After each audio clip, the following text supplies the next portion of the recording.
जब अमेरिका को लग गया कि ईरान न्यूक्लियर बम बना ही लेगा तो पहले तो उसने धमकी दी, फिर अपनी मिसाइलें ईरान की तरफ मोड़ दी। लेकिन जब उसको मालूम चला कि ईरान भी अबार पार के मूड में है तो फिर अमेरिका बातचीत के लिए तैयार हो गया। दोनों देशों के बीच रोम और मस्कट में बातचीत हुई और बातचीत होने वाली है, लेकिन अमेरिका और ईरान के बीच की टेंशन अभी कम नहीं हुई। ट्रंप ने ही पहली बार प्रेसिडेंट बनने के बाद ईरान के साथ जो परमाणु समझौता हुआ था 2015 में, उसको तोड़ा था और तरह तरह के ईरान पर बैन लगा दिए थे, जिसके बाद ईरान ने एटम बम बनाने के लिए जोर शोर से काम करना चालू कर दिया था। अब कुछ लोग कह रहे हैं कि ईरान ने ये न्यूक्लियर बम, परमाणु बम बना ही लिया है, और कुछ लोग कह रहे हैं कि बनाया नहीं है, लेकिन वो चाहे तो चंद हफ्तों में बना सकता है।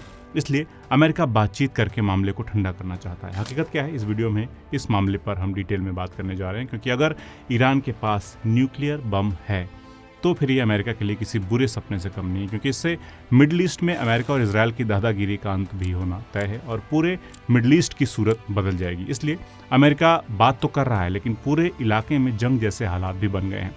अमेरिका ईरान के साथ ही रहे हूती रेबल्स पर जोरदार हवाई हमले कर रहा है और अपने बम गिराने वाले हवाई जहाज B-2 बॉम्बर्स को हिंद महासागर इलाके में तैनात करके ईरान को मैसेज दिया है कि बातचीत फेल होती है तो वो कुछ भी कर सकता है। लेकिन अमेरिका और इजरायल की धमकियों के बावजूद ईरान पर हमला आसान नहीं होगा, क्योंकि ईरान ने अपने न्यूक्लियर ठिकाने कई सीक्रेट जगहों पर अंडरग्राउंड बना रखे हैं, जिन्हें पूरी तरह तबाह करना मुश्किल है। यही वजह है कि 2015 में भी जब अमेरिका ने बातचीत के जरिए ही इस पर रोक लगाने की कोशिश की थी तो वो बात मान ली गई थी, लेकिन 2018 में ट्रंप ने इसे खत्म कर दिया था। अब शायद अमेरिका को अपनी गलती का एहसास हो रहा है।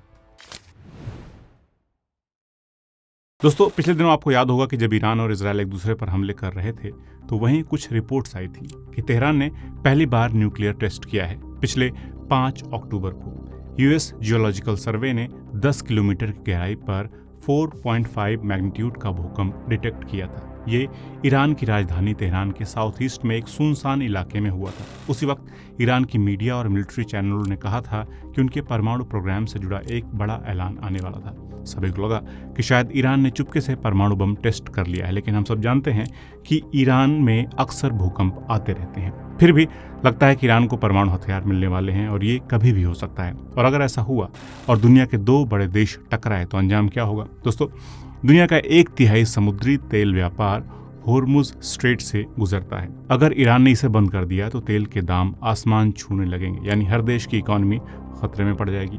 ईरान की दुश्मनी पिछले लगभग 50 साल से अमेरिका और उसके साथी देशों के साथ चल रही है। अमेरिका ने ईरान इराक युद्ध के दौरान सद्दाम हुसैन का साथ दिया था, ईरान को एक्सिस ऑफ इविल का हिस्सा बताया था, ईरानी परमाणु प्रोग्राम पर साइबर अटैक में इजरायल के साथ मिलकर काम किया और ईरानी खुफिया एजेंसी के चीफ कासिम सुलेमानी को मार गिराया। मतलब दोनों के रिश्ते कभी भी दोस्ताना नहीं रहे। इन सब के जवाब में ईरान ने लेबनान, इराक, यमन और गजा में अपनी प्रॉक्सी आर्मीज खड़ी कर दी थी। इन्हें पैसा, हथियार, ट्रेनिंग देकर ईरान ने एक एक्सिस खड़ा किया था, जिसको एक्सिस ऑफ रेजिस्टेंस के नाम से हम लोग जानते हैं।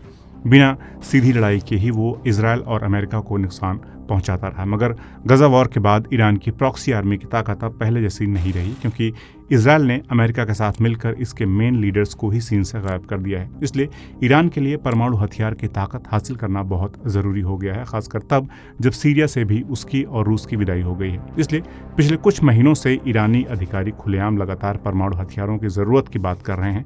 वहीं सरकार परमाणु बम के लिए ज़रूरी यूरेनियम साफ करने वाले सेंट्रीफ्यूजों की संख्या और कैपेसिटी बढ़ाती जा रही है। फरवरी 2023 में अंतर्राष्ट्रीय परमाणु ऊर्जा एजेंसी ने बताया कि ईरान ने 84% तक यूरेनियम एनरिचमेंट कर लिया है और परमाणु बम बनाने के लिए 90% चाहिए होता है। अमेरिकी अधिकारी कह चुके हैं कि ईरान सिर्फ 12 दिनों में परमाणु बम बनाने लायक मटेरियल तैयार कर सकता है।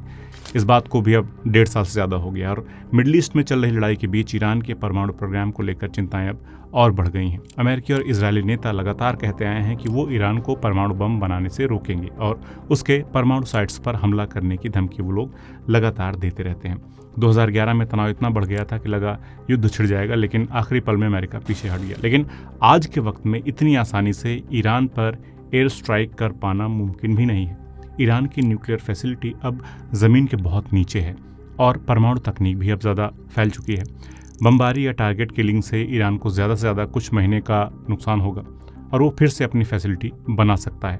अब तो प्रोसेस इतना आगे बढ़ चुका है कि पीछे हटने का कोई चारा नहीं। मान लीजिए ईरान ने परमाणु बम वॉरहेड्स और डिलीवरी सिस्टम्स का जखीरा बना लिया तो फिर वो कैसा बर्ताव करेगा ये पूरी तरह से उसके ऊपर निर्भर करेगा। हो सकता है कि वो भारत की तरह काम करेगी, जैसे अपने परमाणु हथियारों पर कंट्रोल रखे और सिर्फ जंग के वक्त, मरने जीने के वक्त ही इस्तेमाल करे, या फिर पाकिस्तान की तरह कर सकता है कि टैक्टिकल न्यूक्लियर हथियारों को फील्ड कमांडरों के हवाले कर दे ताकि रेगुलर फौजी खतरों को रोका जा सके। लेकिन ज़्यादातर मामलों में हमने देखा है कि परमाणु हथियार मिलने के बाद सरकारें और ज़्यादा आक्रामक हो जाती हैं। पाकिस्तान के साथ ऐसा ही हुआ था। परमाणु हथियार हासिल करने के सिर्फ 1 साल बाद ही पाकिस्तानी समर्थित आतंकी गुटों ने भारतीय इलाके में घुसपैठ की थी। उसी तरह उत्तर कोरिया ने भी अपना पहला परमाणु टेस्ट करने से सिर्फ 4 साल बाद एक दक्षिण कोरियाई जहाज पर हमला कर उसको डुबो दिया था। परमाणु हथियारों से लैस ईरान भी ऐसे ही बेधड़क और लापरवाह तरीके से पेश आ सकता है, ऐसा कहा जा रहा है। मिसाल के तौर पर पर्शियन गल्फ में तेहरान अपने मुकाबलों पर रणनीतिक मकसद हासिल करने के लिए और ज़्यादा दबाव डाल सकता है। इस इलाके में अमेरिका के 1 दर्जन से ज़्यादा फौजी अड्डे हैं। Oman, Qatar, Bahrain, Kuwait, Saudi Arabia और यूएई में एयरबेस के साथ साथ बहरीन और यूएई में नेवल बेस भी हैं। इन अड्डों पर मॉडर्न लंबी दूरी के हथियारों का जखीरा है। ये ईरान की आबादी, फौजी ठिकानों और लॉजिस्टिक्स साइट्स को अमेरिकी निशाने पर ले आते हैं। लेकिन दूसरी तरफ यही अड्डे हॉर्मुज़ स्ट्रेट से गुजरने वाले कच्चे तेल और नेचुरल गैस की सप्लाई को भी कहा जाता है कि सुरक्षित रखते हैं। लेकिन सबको मालूम है कि ये ईरान पर नज़र रखने के लिए बनाए गए हैं। एक मायने में ये अमेरिकी फौजी अड्डे ईरानी ताकत को उसके बॉर्डर में कैद करने के लिए हैं, मगर तेहरान इसे घेराबंदी की तरह देखता है। इससे वो छुटकारा पाने को बेताब है। अगर ईरान के पास परमाणु हथियार आते हैं तो वो यही करना चाहेगा। साथ ही परमाणु हमले की धमकी देकर किसी भी फौजी जवाबी कार्रवाई को रोकने की कोशिश भी उसकी होगी।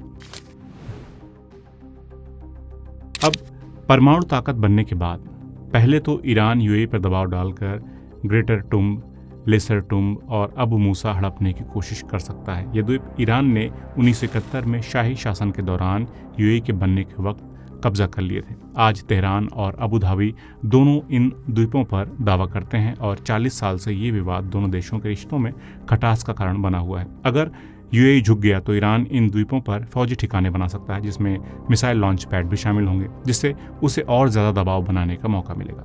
इसके अलावा इन विवादित द्वीपों पर कब्जा करना एक मिसाल कायम करेगा। ईरान का ये दावा ऐतिहासिक आधार पर है, जिसमें वो कहता है कि ये द्वीप 6वीं सदी ईसा पूर्व में पर्शियन साम्राज्य का हिस्सा थे। अगर ईरान इसमें कामयाब हो गया तो वो दूसरी जगहों पर भी दावा ठोक सकता है। ईरान नए प्रॉक्सी गुट खड़े करने की कोशिश करेगा, खासकर शिया आधारित। सऊदी अरब के पूर्वी तट पर कतीफ शहर के आसपास शिया बहुल आबादी रहती है। लेबनान, इराक और यमन की तरह ईरानी खुफिया एजेंसियां सऊदी इलाके में घुसपैठ करके वहां नई प्रॉक्सी फोर्स तैयार करने की कोशिश करेंगी। ऐसा करने से ईरान और सऊदी अरब के बीच का जो ताकत का अब तक संतुलन एक तरह से कायम था, वो हमेशा के लिए बदल जाएगा। अगर ईरान न्यूक्लियर क्लब में शामिल होता है तो वो खुद को देखने का नजरिया भी पूरी तरह से बदल देगा। परमाणु हथियारों से लैस ईरान अपने मन की करेगा। Bharat, middle east, Europe economic corridor को वो सबसे पहले खत्म करना चाहेगा। इस पहल को अमेरिका और यूरोपीय यूनियन का सपोर्ट है, जिसमें भारत से शुरू होकर यूएई, सऊदी अरब, जॉर्डन, इजराइल और ग्रीस से होते हुए यूरोप आने जाने वाला एक रास्ता, व्यापारिक रास्ता बनाने की योजना है। हालांकि गजा की जंग ने इस कॉरिडोर को लगभग खत्म कर दिया, लेकिन परमाणु बम बनाने के बाद तो ईरान इसे पूरी तरह से खत्म करना चाहेगा। एक दूसरा कॉरिडोर भी है जिसे ईरान पसंद नहीं करता, वो है जांगेजुर कॉरिडोर, जो मिडिल कॉरिडोर का हिस्सा है। ये मध्य एशिया से कैस्पियन सागर पार करके तुर्की तक जाता है। जांगेजुर कॉरिडोर आर्मेनिया के इलाके से गुजरकर अजरबैजान को उसके पश्चिमी एन्क्लेव से जोड़ता है, जिससे रास्ता थोड़ा छोटा हो जाता है। इसके नियम और शर्तें अभी भी अजरबैजान और आर्मीनिया के बीच तय हो रही हैं, मगर ईरान इस कॉरिडोर का विरोध करता है क्योंकि वो चाहता है कि ये रास्ता उसके इलाके से गुजरे और आने वाले दशकों में फैलने वाले चीन यूरोप ट्रेड का हिस्सा बने। इस वजह से ईरान की अजरबैजान से ठन गई है, जिसके इजराइल और तुर्की के साथ फौजी, आर्थिक और राजनीतिक रिश्ते हैं। बात और भी पेचीदा है क्योंकि अजरबैजान नॉर्थ साउथ कॉरिडोर का भी हिस्सा है, जो मॉस्को से बाकू, तेहरान से होते हुए मुंबई तक जाता है। परमाणु हथियारों से लैस ईरान इस कॉरिडोर और दूसरे रास्तों की शर्तों को अपने फायदे के हिसाब से फिर से तय करना चाहेगा। असल में ये सिर्फ कुछ ऐसे मैदान है जहां ईरान परमाणु बम की धौंस का इस्तेमाल करके दूर पास की ताकतों को अपने मुनाफे के लिए मजबूर कर सकता है। ईरान और इजरायल की दुश्मनी अब एक बड़े बदलाव के कगार पर है। बेशक दोनों तरफ से गर्मा गर्म बयानबाजी होती रहती है, लेकिन ईरान को इस बात का एहसास है कि इजरायल के पास फाइटर जेट्स और परमाणु ताकत में बढ़त है। इससे पहले जब इजरायल ने सीरिया में ईरान के एम्बेसी पर हमला किया था और ईरान ने जवाब में इजरायल पर मिसाइल और ड्रोन दागे थे, तो तेहरान ने जानबूझकर इजरायली जवाबी कार्यवाही को हल्के में लिया था ताकि अमेरिका को शामिल होने से रोका जा सके। लेकिन अगर ईरान के पास परमाणु हथियार हो गया तो ये पूरा समीकरण बदल जाएगा, क्योंकि दोनों देश अपने परमाणु हथियारों की बदौलत जंग से बचने की कोशिश करेंगे। लेकिन इजरायल और ईरान दो जिद्दी देश हैं और परमाणु हथियारों से लैस ईरान और इजरायल साथ साथ तो रह सकते हैं, लेकिन आसानी से नहीं। परमाणु हथियारों से मिली ताकत इन दोनों को अपनी लड़ाई और तेज करने का मौका देगी और परमाणु हथियारों वाला ईरान हिजबुल्लाह और हमास जैसे प्रॉक्सी गुटों को और मजबूत कर सकता है। जैसे सोवियत संघ ने क्यूबा में मिसाइल साइट्स बनाने की कोशिश की थी, वैसे ही ईरान हिजबुल्लाह के हाथों में परमाणु बम पहुंचाने की कोशिश कर सकता है। इजरायली खुफिया एजेंसियां हिजबुल्लाह में घुसपैठ कर सकती हैं, लेकिन फिर भी खतरा बने रहेगा। नतीजतन हिजबुल्लाह, हमास, हूती और इराकी मिलिशिया और ज़्यादा आक्रामक हो सकते हैं, क्योंकि उन्हें पता होगा कि उनके पीछे एक परमाणु शक्ति का हाथ है। वहीं ईरान के लिए अपने प्रॉक्सी गुटों को सपोर्ट करने के जोखिम थोड़े कम हो जाएंगे, क्योंकि परमाणु ताकत का टैग लगा होगा और इसलिए शायद अमेरिका परमाणु हथियारों वाले ईरान के साथ रहना सीख जाए। लेकिन इस इलाके के कई देश इसे अलग नज़रिए से देखेंगे। कुछ तो ईरान को रोकने के लिए खुद परमाणु हथियार बनाने की राह पर चल पड़ेंगे। सऊदी अरब ने एक से ज़्यादा बार इशारा किया है कि अगर ईरान के पास परमाणु बम आ गया तो वो भी अपना परमाणु बम बनाने की कोशिश करेंगे। टर्की, इजिप्ट और यूएई भी शायद ऐसे ही विकल्प तलाशने लगें। यानी जिस दिन ईरान परमाणु बम बन जाएगा, परमाणु हथियारों की दौड़ होना तय है। लेकिन परमाणु ताकत इतनी विनाशक है कि कोई नहीं चाहेगा कि कभी भी दोबारा इसके इस्तेमाल करने की नौबत आए। अब आप क्या सोचते हैं कि ईरान को परमाणु ताकत बनना चाहिए या नहीं? मुझे कमेंट करके बताएं। तो दोस्तों, इस वीडियो में इतना ही। जल्द मिलते हैं एक नए वीडियो में नए टॉपिक के साथ। नमस्कार।